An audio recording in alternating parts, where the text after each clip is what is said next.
Bienvenue dans la vidéo des pires séries de l'année 2025, certaines étaient absolument infâmes, on va en parler. Salut à tous, ici Reg et bienvenue dans ces vidéos bilan de l'année 2025. La vidéo des pires films est sortie hier, aujourd'hui c'est pires séries, demain ça sera meilleure série et mercredi meilleur film. On finit l'année en beauté. Évidemment il y aura moins d'exemples dans cette vidéo que la liste des films parce qu'une série qui nous plaît pas, on arrête. Il y en a plein que j'ai arrêté cette année et je compte uniquement les séries que j'ai vues jusqu'au bout. Parce qu'il y a une dizaine de séries, j'ai regardé 2-3 épisodes, voire moins, ça m'a saoulé et j'en parlerai sûrement jamais. J'inclus uniquement les séries qui se sont achevées cette année. C'est mon avis personnel avec la pire série à la fin. Je compte sur vous pour mettre votre liste dans les commentaires. Il n'y aura évidemment pas de spoiler. Et ce n'est pas une vraie critique que je fais là. Pour beaucoup de ces séries, je les ai déjà critiquées sur ma chaîne. Vous tapez Reg et le Gorilla, le nom de la série, vous allez trouver. Et celle que j'ai pas encore critiquée, je le ferai bientôt, vous inquiétez pas, en janvier. J'ai vu 46 saisons de séries cette année, dont 45 qui sont issues de nouvelles séries. La liste complète est disponible sur mon Serialized. Et maintenant, on va parler de tout ça. Avant de commencer cette vidéo, j'aimerais remercier le partenaire officiel de celle-ci, CyberGhostVPN et ses 38 millions d'utilisateurs et presque 5 sur 5 sur Trustpilot. Vous les connaissez, c'est le meilleur moyen de soutenir la chaîne et c'est un service utile que j'utilise tous les jours. Je vous mettrai dans la description le code épinglé, un site internet qui vous dit dans quel pays se situe le film que vous le regardez. Ensuite, vous changez de pays. Canada, États-Unis, Royaume-Uni, Belgique, Suisse, Italie. Vous allez avoir la VESTFR et même la VEF dans certains cas. Sur Netflix, vous avez déjà Prise au piège, Nouvelle Vague ou Neige à 2. Sur Disney+, vous avez Les 4 Fantastiques, Lilo & Stitch et Elio. Sur Apple TV, vous avez aussi F1. Concernant Paramount+,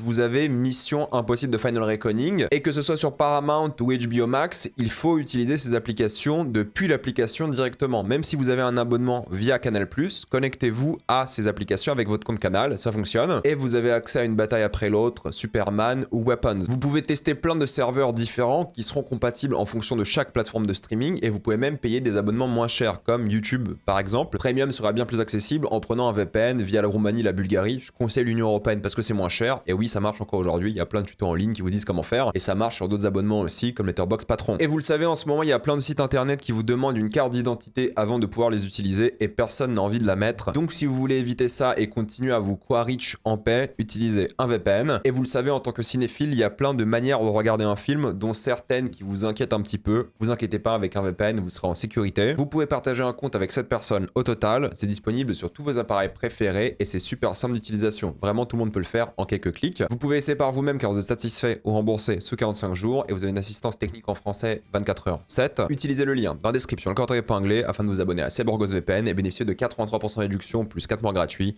Foncez sur l'offre. On va commencer avec la saison 2 de mercredi qui d'après moi était abominable, l'une des pires séries que j'ai vues de ma vie, mais je me suis dit, écoutez, la saison 1, je ne l'aime pas, mais la saison 2, c'est Jenna Ortega qui est productrice, elle veut peut-être se faire de l'argent, mais elle voulait aussi faire une saison 2 plus horrifique, car elle était insatisfaite de la saison 1, donc j'y croyais un petit peu. Rien du tout, honnêtement, c'était pas bien plus horrifique, c'était pas plus qualitatif non plus, c'était vraiment mauvais de A à Z, c'était une torture, en plus ils l'ont divisé en 2 parties, du coup t'avais 4 épisodes à graille, je sais plus c'était quand, mi-août et la suite début septembre, c'était insupportable comme rythme de sortie et ça a vraiment gâché le rythme d'une série qui était déjà très très bancale, donc non, mercredi je ne regarderai pas la saison 3 qui est Eva Green au casting ou pas comme c'est prévu, ça ne m'intéresse plus, j'ai donné 2 saisons, c'était déjà trop et je me suis forcé à regarder la deuxième partie pour YouTube et surtout je me suis dit pourquoi pas, ça peut être bien, j'ai été encore optimiste un petit peu parce qu'il y avait quelques retournements de situation, quelques moments qui me donnaient un petit peu envie mais fatalement c'était très mauvais sur la fin aussi, donc c'est terminé pour moi cette série, j'ai tenté, voilà, on pourra pas dire que j'ai pas essayé, c'est ridicule et je ne peux la conseiller à personne, pour moi c'est l'une des pires séries que j'ai vues de ma vie et l'une des pires séries Netflix tout court. Ensuite, j'ai envie de parler d'une déception, parce que oui, il y a des séries qui sont mauvaises, d'autres qui sont pas fondamentalement extrêmement mauvaises, mais qui sont décevantes. Et pour moi, peut-être la déception de l'année, tout support confondu, c'est-à-dire films, séries, jeux vidéo et tout, c'est Alien Earth. Il faut savoir qu'Alien Earth, je suis un énorme fan, j'adore Alien de manière générale, j'ai vu tous les films évidemment, je les ai tous critiqués, je les aime tous, sauf Romulus que je trouve un peu moins bien, mais je suis un grand fan de la franchise, j'ai défendu vraiment tous les films. Alien Earth, ça a commencé plutôt bien, alors avec des inégalités en termes d'écriture, de scénario, de rythme. La série avait les fesses entre plusieurs chaises avec évidemment le xénomorphe, le côté alien, horreur, action, et l'autre côté, on va dire, ce qui ressemble plus à Covenant et Prometheus et Blade Runner, c'est évidemment les androïdes, qui était la partie la plus intéressante, parce que les dialogues, la mise en scène étaient vraiment pas mal à certains moments. Et puis il y a une fracture, je trouve, dans cette saison 1 avec l'épisode 5, qui est juste une sorte de remake de Alien 1, mais bah sans la mise en scène d'Alien 1, sans le rythme d'Alien 1, mais c'est une catastrophe, et je pense vraiment que venant de Noah Hawley, donc le showrunner qui a fait Fargo, qui a fait Légion aussi, c'est une déception considérable. Ils ont attendu plusieurs mois avant de la renouveler, donc les audiences n'ont pas été convaincantes, ça n'a pas plu malheureusement, et il y a plein de gens qui étaient déçus, moi y compris, en tant que grand fan d'Alien. J'ai vu des gens dire que c'était sympathique, comme James Cameron récemment, mais moi, j'étais tellement déçu de la proposition, de ce qu'ils ont fait là. Je trouve que ça ne marchait pas. J'avais critiqué tous les épisodes semaine par semaine. Une série qui aurait dû être un événement, d'après moi, n'a pas réussi à se concrétiser à cause du problème de scénario, de l'écriture, de tous ces soucis, du rythme. 8 épisodes, la moitié sont à jeter, voire plus. Donc c'est une énorme déception et l'une des séries les pas moins intéressante de l'année parce qu'il y avait des choses intéressantes tout de même, mais la fin pour moi m'a fait mourir de rire. Je me suis dit mais la saison 2 ça va être une catastrophe, on verra dans 2 ans. J'essaierai parce que j'adore Alien, mais en tant que fan, pour moi c'était la désillusion la plus totale. J'étais vraiment sur le cul en me disant c'est pas possible de faire une série comme ça quoi, c'est d'une déception folle. Donc moi Alien, j'ai encore ce truc dans la gorge, je me dis putain le potentiel de fou quand même, et ils ont fait l'une des séries les plus insipides de l'année et ça m'a déçu. Donc honnêtement, encore une fois, j'ai critiqué tous les épisodes un par un, et vous voyez que dans les premiers épisodes, les premières critiques que j'ai faites, j'étais un peu optimiste, je me suis dit mais ça va le faire, ça va être bien, j'y crois, et plus on avançait, plus je me disais c'est pas possible. Ok, il y a des trucs sympas à droite à gauche, mais plus on avançait, plus il y avait des choses qui étaient aberrantes, plus je me dis que la série se perdait, et forcément, en tant que fan, ça m'a extrêmement déçu. Peut-être il y a des gens qui sont pas fans d'Alien qui ont passé un bon moment, mais personne dans le monde de la pop culture a vraiment parlé de cette série. Elle est passée un peu inaperçue. C'est dommage hein, pour Alien, parce qu'Alien Romulus avait cartonné en salle. Cette série-là, tout le monde s'en fiche, mais le retour était tellement pas bon, le mien au final y compris. Donc je comprends les gens qui étaient déçus et qui l'ont même pas fini, parce que oui, ce n'est malheureusement pas au niveau et c'est hyper décevant. Mais celle-ci m'a déçu parce que j'avais beaucoup d'attentes. Contrairement à Black Rabbit que j'ai regardé, je me suis dit ok, le duo d'acteurs, Jude Law, Jason Bateman, je pense que ça peut être un bon moment, une sorte de vibe un peu thriller, noir, années 90, en tout cas dans l'ambiance, la pellicule à l'image, le grain, avec ces gangsters, cette histoire de restaurant sur Netflix en 8 épisodes en mini-série, avec cette fratrie qui a du mal, avec des problèmes de drogue, des problèmes d'addiction aussi, un business. Il y avait des choses intéressantes à développer, d'harcèlement, de viol et tout, mais fatalement, je trouve que c'est très maigre en termes de scénario, encore une fois, beaucoup trop d'intrigues, ça allait dans tous les sens, c'était un bordel pas possible. Pourtant, il y a des idées de mise en scène, les acteurs, les 2 principaux sont très bons d'après moi, ils font un super travail, je dirais pas qu'ils mériteraient d'être nommés à des Golden Globes ou des Emmy Awards, mais en tout cas, ils étaient, je trouve, extrêmement efficaces dans les rôles qu'ils avaient, mais c'est les intrigues. Il y en avait trop de personnages, c'était pas focus sur ces 2-là, sur la famille. Il y avait quelques petites fulgurances malgré tout, mais le mot pour décrire cette série est évidemment oubliable, parce que le potentiel est gâché, et il n'y a aucune scène qui marquait vraiment, je trouve, et sur 8 épisodes, c'était assez long malheureusement. Ça en film, ça aurait été très très bien. Tu fais un film de 2 heures sur ces 2-là, la même histoire, tu condenses au max et ça fait un bon petit film de l'époque en mode années 90 comme Pris au piège, qui est sorti un petit peu cette année. C'est plus ou moins la même vibe, je dirais, mais là en série de télé, ça se voit que c'était étiré, ça se voit qu'ils voulaient limite en faire un film à la base, et malheureusement ça ne marche pas pour moi. De même, côté Netflix, en termes de déception, de toute façon la majorité des séries Netflix ce sont des déceptions cette année, c'est Ed Gein. J'étais un assez gros défenseur de la série Monster, parce que la 2e saison je l'ai trouvée vraiment bonne, la première était sympathique sans être extraordinaire, mais celle-ci je pense qu'elle a moins marqué, c'était moins un phénomène. Alors j'aime beaucoup l'acteur, encore une fois, Charlie Hunnam, il fait un bon travail dans ce rôle, mais ça ne marche plus. Je pense en termes d'intrigue, ça s'est perdu entre les références cinématographiques, entre ces séquences surexplicatives, entre le gore qui n'est pas vraiment gore au final. Ils n'ont pas du tout assumé le côté horrible du personnage, je trouve. Alors oui, attention, il y a des séquences dégueulasses et des moments vraiment crades, hein, je dis pas l'inverse, mais fatalement, je trouve qu'ils ont perdu beaucoup de ce qui rendait les 2 premières saisons intéressantes, folles. Là, c'est trop long. Encore une fois, ça va dans tous les sens. Il y a une sorte de hommage, voire plagiat de Mindhunter à la fin, qui était pour moi une insulte plus qu'autre chose, vu que Netflix a annulé Mindhunter. Encore une fois, ça j'en ai une longue critique pour expliquer à quel point j'étais déçu du résultat et de ce qu'ils ont fait. Je reste curieux concernant la prochaine saison qui va concerner une femme. L'approche sera, j'imagine, bien plus différente, mais concernant cette œuvre-là, mis à part Charlie Hunnam qui est un petit peu à sauver, la mise en scène, l'ambiance, pour moi, c'était pas du tout au niveau. Et Netflix, cette année, m'ont énormément déçu, de même pour The Witcher saison 4. Alors c'est mieux que la 3, c'est clair. Bon, le manque de charisme de l'acteur principal qui a remplacé Henry Cavill, moi ça ne marche pas du tout avec Liam Hemsworth, mais fatalement c'est encore une fois des problèmes de scénario, de rythme, d'effets spéciaux, de mise en scène. Le respect des livres était bien plus présent cette fois-ci, mine de rien, mais bon, j'ai hâte que ça se finisse. Ils vont jamais respecter les livres parce qu'il reste une saison et genre 2 bouquins et demi ou un bouquin 75, ça dépend comment ils adaptent. J'avais parlé de ça aussi dans ma critique, mais grosso modo, oui, voilà, elle est arrivée cette série à l'époque, il y a quelques années, c'était un petit phénomène, et maintenant elle est complètement passé dans l'oubli le plus total. Ça aurait pu être le Game of Thrones de Netflix, mais ils ont fait tellement n'importe quoi avec la licence, avec les visuels, avec l'idée même derrière la série, le manque de respect des bouquins. Parce que moi, je suis pour adapter les choses différemment, changer l'histoire si elle est bonne, mais là, tous les choix narratifs qu'ils ont faits sont moins bons que dans les bouquins, et en plus de ça, c'était pas bon en tant que série telle quelle. Il y avait quelques moments sympathiques, mais je pense que The Witcher, malheureusement, en tant que série télé, va tomber dans l'oubli, là où les livres et les jeux vidéo, le monde va s'en rappeler, mais la série, qui va s'en rappeler? Je pense que la saison 4 était même pas le phénomène que les gens voulaient, alors que, bon, les gens avaient quasiment plus d'attente à ce stade, hein, et elle est pas horrible, cette saison 4, mais en tant que licence, c'est vrai que c'est une catastrophe, quoi, disons les choses. C'est fini depuis longtemps, la qualité s'est cassée la gueule, et c'est dommage parce qu'ils avaient vraiment un potentiel fou qu'ils n'ont pas réussi à rendre bien plus intéressant, plus fort. Et c'est triste parce que Game of Thrones, d'après moi, aurait mérité une vraie concurrence. Elle n'a pas été trouvée chez Amazon avec La Roue du Temps, Les Seigneurs des Anneaux, et c'est pas non plus Netflix qui a réussi à créer un truc un peu similaire. La seule concurrence à Game of Thrones, c'est les autres séries Game of Thrones, malheureusement, et encore. Donc honnêtement, extrêmement déçu par The Witcher, qui fatalement ne me fait ressentir plus rien d'intéressant, alors que pour rappel, j'ai genre un tatouage de la série The Witcher. Non pas parce que la série m'intéresse, je l'ai fait avant la série d'ailleurs, je crois, si ma mémoire est bonne, mais j'aimais bien le logo. Mais juste pour vous dire qu'en fait, même moi qui suis fan de la licence, j'ai plus aucun attachement émotionnel à cette série parce qu'elle s'est cassée la gueule et elle n'intéresse plus personne, dont moi. Et en vrai, c'est un petit peu compréhensible malheureusement. Une autre série qui a plu cette fois-ci, et là ça sera peut-être une opinion impopulaire, mais c'est Last Samurai Standing, c'est le Battle Royale avec des samouraïs, et j'ai trouvé ça non pas mauvais en termes de scénario forcément, mais extrêmement décevant en termes de mise en scène. Je l'ai trouvé nul, tout simplement la mise en scène. La mise en scène, j'ai trouvé faible de A à Z, je trouvais que c'était assez ridicule, qu'elle n'avait pas de poids, et la mise en scène pour moi a gâché l'œuvre. Alors plein de gens ont adoré la mise en scène, j'ai vu les retours sur ma critique un peu partout en ligne, les gens ont adoré, ça a été renouvelé pour une saison 2, mais ça sera sans moi, parce que j'ai pas du tout aimé cette saison 1, mais je comprends, pour les gens qui ont regardé un Last Samurai Battle Royale sympathique, pourquoi pas, mais c'est même pas vraiment un Battle Royale, c'est plus un road trip japonais à travers une époque et en même temps à travers la survie, mais fatalement pour moi c'est pas très bien à cause de la mise en scène. C'est très bancal en termes de scénario aussi à mon avis, mais je comprends les gens qui aiment, c'était pas mon cas. Et oui, je l'ai déjà oublié et je ne regarderai sûrement pas la saison 2, malheureusement.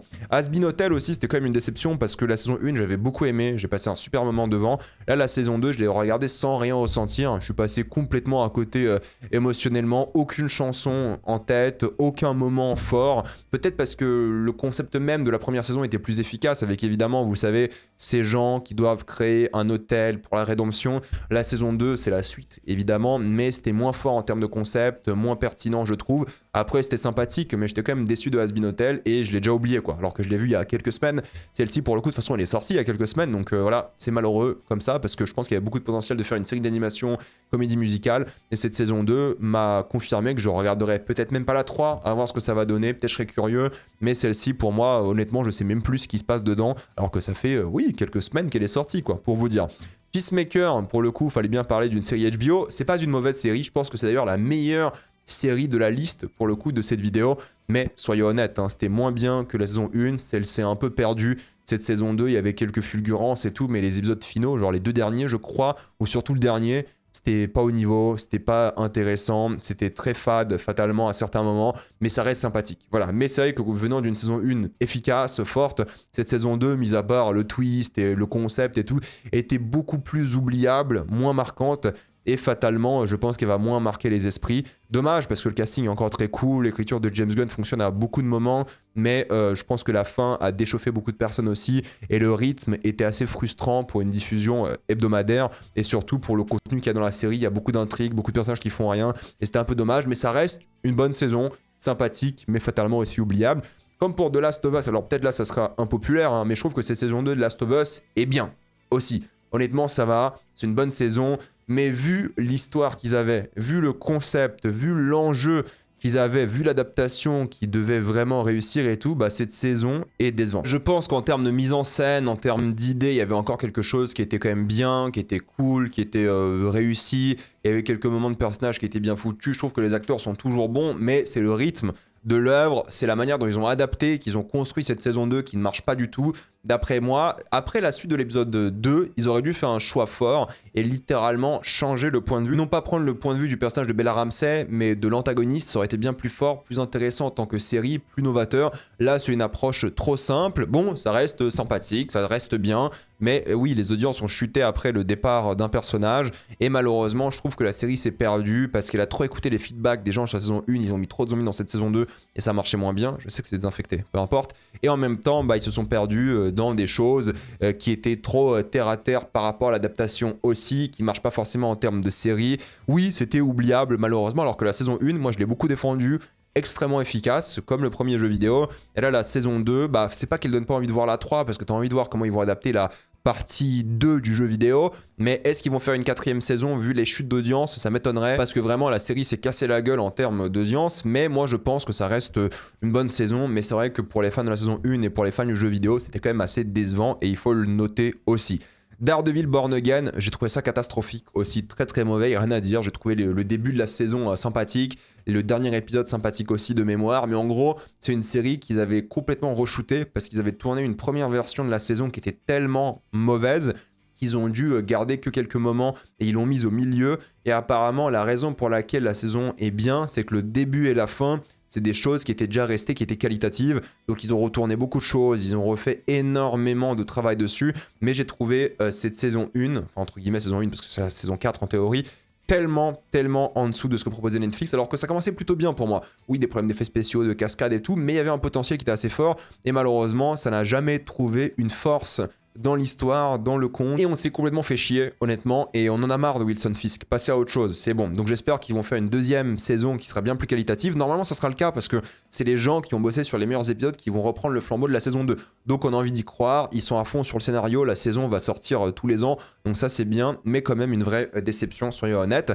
Ensuite il faut parler aussi de Stranger Things saison 5, les gens vont dire non mais il est pas fini ici. Même si littéralement le dernier épisode sort cette semaine, je suis désolé de vous le dire, mais peu importe la qualité du dernier épisode, ça peut être Laurence d'Arabie le truc, ça ne sauvera pas la série de ces 7 épisodes qui étaient tellement mauvais, tellement médiocre, une catastrophe. Et pour une fois, les fans sont d'accord, parce que j'avais vu les gens disant que la partie 1 était bien et tout, la partie 1 n'était pas bien déjà, mais la partie 2, une catastrophe pour le goût. Et je pense que là, le format binge-watching coupé en plusieurs parties a vraiment fait du mal à Netflix, parce que s'il sortait tout d'un coup, là, je pense que les défauts seraient un peu passés à la trappe, entre guillemets, parce que les gens n'auraient pas eu le temps de s'attarder pendant une semaine sur les 3 épisodes tellement pauvres et mauvais qu'on s'est tapé ici. Donc pour moi, c'est un aveu d'échec énormissime d'avoir raté cette saison. Parce que comment c'est possible de faire 4 saisons que moi je trouve solides, et j'ai défendu la série pendant des années, pour le coup, faire un truc aussi enfantin, stupide,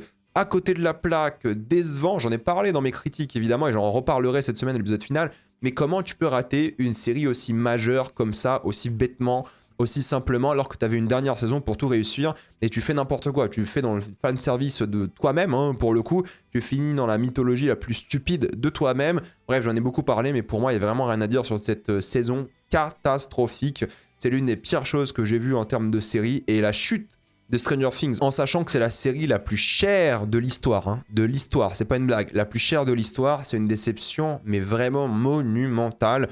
Donc Stranger Things, oui, mérite sa place dans cette liste des pires séries, même si l'épisode final n'est pas sorti, parce que même si l'épisode final sera bien, et je n'en sais rien, parce que là je leur fais plus du tout confiance, ça ne sauvera pas la qualité médiocre, voire nulle, de cette série et de cette saison. Parce que la série, au final, malheureusement, je pense qu'elle va disparaître de la pop culture à cause du niveau vraiment mauvais de cette saison 5 qui pour moi gâche tout. Encore Game of Thrones, qu'on n'aime pas les dernières saisons, la série est restée dans la pop culture pendant des années et des années, et même s'il y a des imperfections vers la fin et qu'on n'aime pas du tout la fin, peu importe, au moins elle a encore un impact majeur. Là, toute cette saison, je pense que ça a gâché, mais vraiment toute l'aura et toute la synergie qu'avait la série avec d'autres licences, entre guillemets, d'autres trucs un peu marketing à droite à gauche. Il y avait un truc un peu corporate, pop culture, où tout le monde était à fond derrière.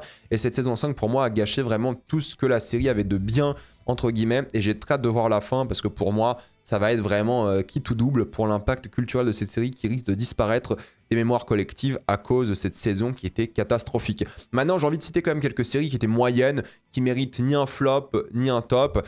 Skeleton Crew de Star Wars était pas mauvaise, honnêtement. Franchement, c'était divertissant, c'était sympa, ça se regardait. Il y avait quelques bonnes idées, mine de rien, c'était une bonne ambiance. Voilà, c'était moyen. La série Landman, fort potentiel pour raconter quelque chose de fort, d'intriguant, de marquant.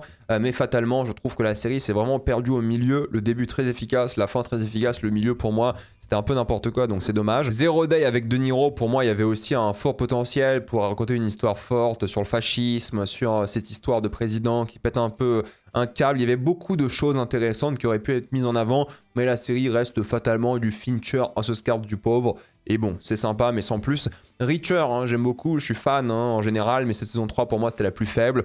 Pas irregardable, pas mauvais, mais fatalement oubliable aussi, ce qui est un peu dommage. Black Mirror, qui se rappelle qu'une saison de Black Mirror est sortie cette année? Personne. Pourtant, c'est le cas. Elle est sortie cette année, la nouvelle saison de Black Mirror, parce que déjà, tout le monde l'a oublié. Oui, Black Mirror a perdu un peu son charme, sa force, et n'a pas sorti une saison marquante, loin de là. Pour moi, c'était la pire. Rick et Morty, étonnamment, je regarde toujours, mais voilà, pas forcément très sérieusement, mais activement, bien sûr. Et non, honnêtement, cette saison 8 m'a un peu emmerdé. Toutes les autres saisons, il y avait toujours des trucs où j'aimais bien, c'était sympa et tout. Celle-ci m'a vraiment emmerdé, il n'y avait rien à sauver d'après moi, donc c'est toujours un petit peu dommage. Et la pire série de l'année d'après moi, la pire des pires des pires, c'est évidemment You. You, saison 5, catastrophe de mélange de fanservice, d'intrigues ridicules, de pas savoir où ils vont, de longueur interminable, d'acting douteux. Tu vois que plus personne veut être là, hein. Plus personne n'est intéressé par la série, ne veut jouer dedans, tout le monde veut que ça s'arrête, ils en peuvent plus, c'est une torture. Ils ont pris leur chèque maintenant et ils ont rien donné dans cette saison. Rien ne va, des caméos de merde, des twists à la con, c'était une catastrophe de A à Z. Donc je comprends les gens qui ont détesté, j'en fais partie, ça fait partie des pires séries que j'ai vues de ma vie, hein. C'est pas une blague, c'est une série qui s'est cassé la gueule d'une force. Après la première saison, ça a perdu un peu en vitesse, mais la 2 était quand même pas mal. Et après 3, 4, 5, catastrophe. Et là, c'est saison 5, c'est une torture en termes de visionnage. J'ai détesté la regarder, j'ai détesté tout ce que j'ai vu à son sujet. C'était insupportable pour le coup. Donc pour moi, c'est la pire série que j'ai vue cette année, la pire saison et l'une des pires séries que j'ai vues de ma vie à cause de cette saison 5 qui a absolument tout gâché. Et plus personne va se rappeler de You à cause de ces dernières saisons catastrophiques. Mais celle-ci, une plaie, une torture, un enfer à regarder. Donc impossible à conseiller. C'était vraiment, vraiment infâme. Donc malheureusement, ça gagne la place de la pire série de l'année.